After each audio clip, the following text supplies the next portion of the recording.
Chers amis, bonjour. Eh bien aujourd'hui nous allons évoquer l'alignement avec Sion. Je voudrais répondre justement à une pensée répandue dans le monde chrétien évangélique. Ce qui m'importe, c'est le retour de Jésus et l'enlèvement. Et nous aimerions dire que cette formulation de l'espérance chrétienne est à la fois juste, mais également fausse. Et finalement injuste et irresponsable. Juste, car c'est notre espoir d'être sauvé, pour aller avec Dieu, pour être enlevé au ciel, même si on ne sait pas trop ce que cela signifie. Fausse, car cette conception de la foi est réductrice et je dirais même égoïste.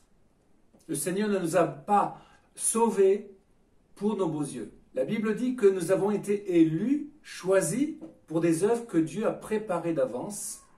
Et l'Église a comme responsabilité, selon Paul, de faire connaître aux puissances spirituelles le mystère caché. On a déjà évoqué ce sujet. Alors, l'alignement avec Sion. Je veux m'inspirer ici de ce que dit l'enseignant Asher Intrater. Il parle de la perspective biblique à deux yeux.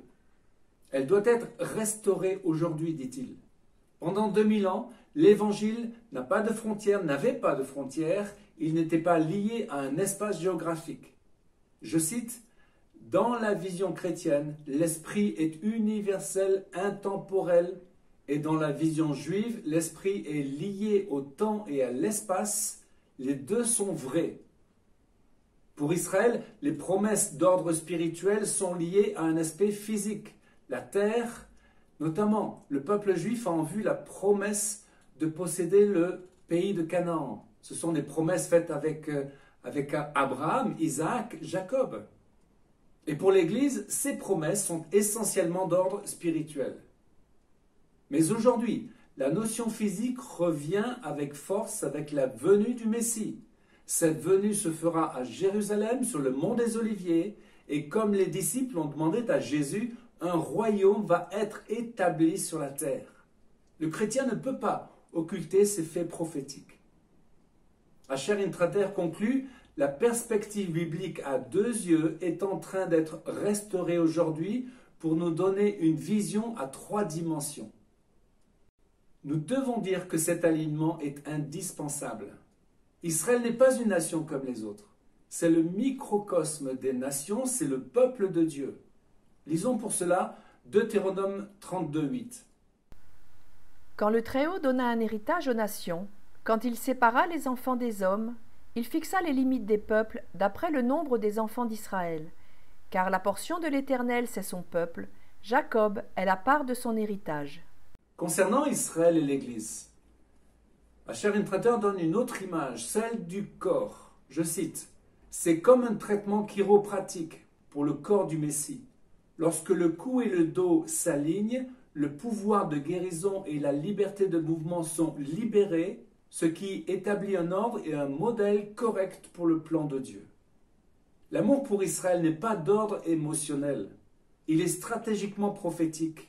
Il est indispensable que l'étendard, la bannière de Sion soit élevée pour que les nations soient interpellées, dit la parole, pour que Dieu soit glorifié. Passer à côté de cet élément stratégique correspond à la volonté de Dieu de toucher les nations. C'est méconnaître les plans divins, c'est faire preuve d'irresponsabilité. Lisons Ésaïe 11:11. Ce jour-là, le Seigneur interviendra une seconde fois pour libérer le reste de son peuple. Il dressera son étendard pour les nations. Quant aux exilés d'Israël, il les rassemblera, et les dispersés de Juda, il les regroupera des quatre coins du monde. Ce jour-là cessera la rivalité d'Éphraïm, et l'inimitié de Juda disparaîtra. La version seconde dit « Éphraïm ne sera plus jaloux de Juda, et Juda ne sera plus hostile à Éphraïm. » On peut comprendre là prophétiquement qu'il s'agit de la jalousie des chrétiens, Éphraïm, à l'égard du peuple juif, Juda, et de l'hostilité des rabbins et du peuple juif vis-à-vis de l'Église. D'autre part, l'étendard dont il est question qui attire les regards des nations est bien l'emblème d'Israël, l'étoile de David. Nous devons faire nôtre ce drapeau qui est levé par toutes les nations défilant à Jérusalem lors de la marche des nations à Sukkot. Il y a deux bannières, il y a deux temps. C'est intéressant de discerner les temps prophétiques mentionnés dans ce chapitre 11 d'Ésaïe. Le verset 10 dit ceci, « En ce jour, Bayom Hahu », c'est-à-dire c'est vraiment le jour de l'Éternel. Cela désigne une action prophétique. Lisons Ésaïe 11, 10. En ce jour, le rejeton d'Isaïe sera là comme une bannière pour les peuples. Les nations se tourneront vers lui, et la gloire sera sa demeure. Derek Prince, dans son livre La Terre promise, voit dans ces deux bannières la clé pour comprendre la révélation biblique qui se déroule au Moyen-Orient, où l'histoire et la Bible se croisent. Comme il est dit, cela a été vrai durant 4000 ans, mais jamais autant qu'aujourd'hui. La première bannière, verset 10, parle de Christ et de la croix. Cela touche le cœur des nations, les non-juifs. Puis le verset 11 parle d'un deuxième « en ce jour » et d'une autre bannière. En hébreu, le mot « nes » désigne aussi le miracle ou le signe. Cette bannière, ce signe, est lié à Israël pour racheter le reste de son peuple. C'est un deuxième temps et ce sont les deux étapes prophétiques du temps de Dieu en vue du salut de l'humanité. La première bannière est la croix de Christ. La deuxième bannière, c'est l'étoile de David. Jésus, Yeshua, est venu comme fils de Dieu pour mourir sur la terre et ressusciter. Il vient comme fils de David pour régner.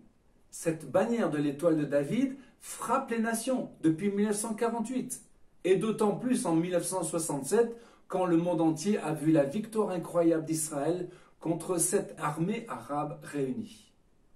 Alors, quelle est notre responsabilité? Est-il juste de dire que la seule chose qui nous intéresse, c'est le retour de Jésus et l'enlèvement? En apparence, cela semble juste, mais aux yeux de Dieu, notre Maître, cela est irresponsable. En Matthieu 25, Jésus donne deux paraboles. La parabole des 10 vierges et celle des talents. Jusqu'au bout de notre vie, nous devons nous poser ces deux questions. Ai-je suffisamment d'huile pour faire partie des 5 vierges sages? Et qu'ai-je fait des talents que Dieu m'a donnés? Les ai-je fait valoir? Cette dernière parabole nous parle de la responsabilité. Car avant toute chose, le Seigneur nous a appelés à son service pour participer à ses plans. Selon la stratégie d'Ésaïe 11, avec les signes de la croix et de l'étoile, nous voyons que les derniers temps ont commencé au début de l'alliance juive, au XIXe siècle. En ce temps, Dieu a levé des hommes et des femmes parmi les chrétiens et leur a transmis l'amour de Sion. En 1897, un jubilé avant la création d'Israël, le congrès juif de Théodore Herzl, avec des chrétiens comme Henri Dunant et surtout le révérend William Eschler, et la cristallisation de l'unité prophétique que Dieu désire entre Israël et l'Église. En conclusion des paroles de Matthieu, Jésus dira, lisons Matthieu 25, verset 40. « Je vous le dis en vérité, toutes les fois que vous avez fait ces choses à l'un de ces plus petits de mes frères, c'est à moi que vous les avez faites. » Jésus met le doigt sur la condition du jugement des nations où seront séparés les brebis des boucs. Les petits de ses frères sont le peuple juif. Je le crois, de la même manière, le croit également Derek Prince. C'est le peuple auquel Jésus appartient dès sa naissance. En conclusion, l'amour de Sion. Je voudrais dire quelque chose de personnel. Sophie et moi-même, ainsi que notre assemblée, nous avons reçu cet amour, l'amour de Sion, lorsque nous avons mis les pieds sur la terre d'Israël. D'autres le reçoivent d'une autre manière. Et Dieu nous a donné ces versets. Pour l'amour de Sion, je ne me tairai pas. Et consolez, consolez mon peuple, parlez au cœur de Jérusalem. Nous avons alors compris, les amis, nous avons compris l'importance de nous aligner avec les pensées de Dieu concernant Sion.